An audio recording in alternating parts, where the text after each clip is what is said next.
masochism.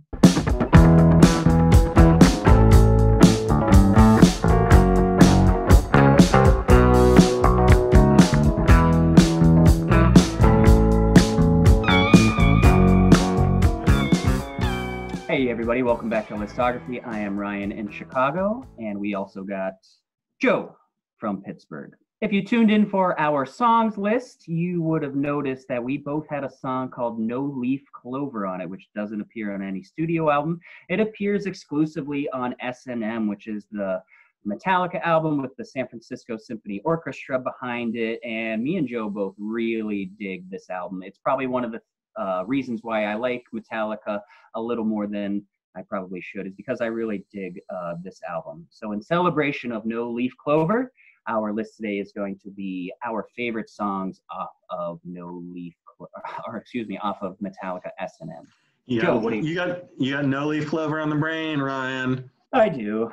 Anywho, S&M was I think it was like the first Metallica album I ever heard all the way through. So it does hold a soft spot in my heart as well. So my 5 favorite songs from S&M, Symphony and Metallica, not sadomasochism, whatever it is. We'll start with number 5. For me, it's One, and it's a song that I think works well with a symphony. It has a lot of dynamics in it.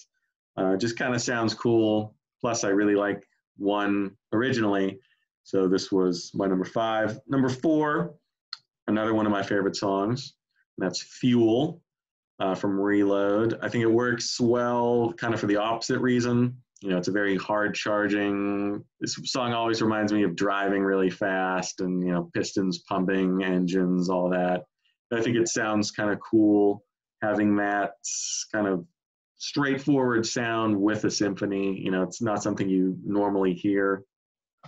It's not a symphonic song, you wouldn't think, but I think it works well with a symphony as well. And number 3 is going to be The Memory Remains. I think it works well, again, with the symphony. I think it works better with the symphony than it does on the original recording. Number 2 is going to be Wherever I May Roam. Again, not one of my favorite songs in the world, but I think it works well with the orchestra. I think it brings out a little something extra maybe that was missing in my mind from the original recording. And my number 1 off S&M is going to be Of Wolf and Man. I think it's sort of generic on the Black Album, and I think it really comes into its own with the duality of wolf and man. The howl kind of works well with the symphony. It doesn't have, you know, the extended guitar solos and the big symphonic kind of breaks like some of the other songs, but I think it works really well.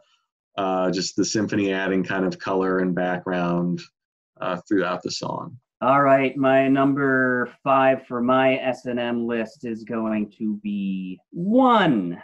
Believe it or not, even though I don't really care for the song, I definitely don't hate it, and this version is totally elevated. I think it brings out some of the nuances a little more. Everything you said about One in regards to how you like it on the album comes more into play with me here. It's got more of that war-torn feel to it with the symphony behind it. My number 4 is going to be Battery. Even though I love the album version of this song, I really like, I don't like this better, but I do think it's a really cool version of the song. I love how the violins and everything kind of take over the intro instead of the acoustic guitar. And then towards the end, there's a really nice, frightening high pitch to it, which creates just a little more frightened, nightmarish vibes to it, which I don't really get from the album. So it's a really cool take on it. Next, I've got Nothing Else Matters. Even though it's delicate on the Black Album, I think it's a bit too plain, and I kind of like this version more just because it's a little bit more loud and bombastic with all the arrangements behind it. At number 2, I've got Wolf and Man.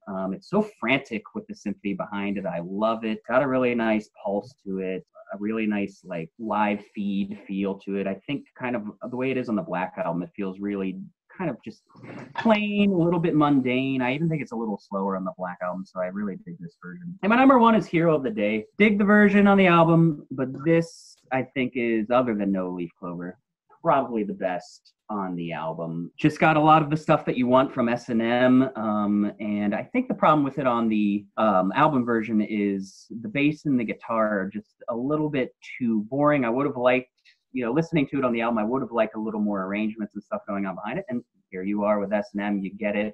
Got that really nice, I think it's an oboe that begins, and it's really nice. If you don't know this album, check it out. It's a really cool live album. And I hope one day we get to do a list of our favorite live albums, because live albums to me are incredibly important. When I'm getting into an artist or doing their discography, I really check out their live stuff 40% of the time to their studio stuff. So we both really like S&M, but even though we didn't include well, we've learned from Metallica that we like S&M and we like Electrocution and all of this evils. Me and Joe have a long standing friendship, and none of these things are included. We have a nice So thanks everybody for tuning in to our favorite songs on S&M by Metallica. Again, we've got the Eagles coming up soon, but keep checking in. We might have some staff picks, coming up for you to check out if you're into some new stuff. Don't forget to like, subscribe, comment, hit the bell so you get the notifications. And me, Joe, and Jason will see you next time on Listography.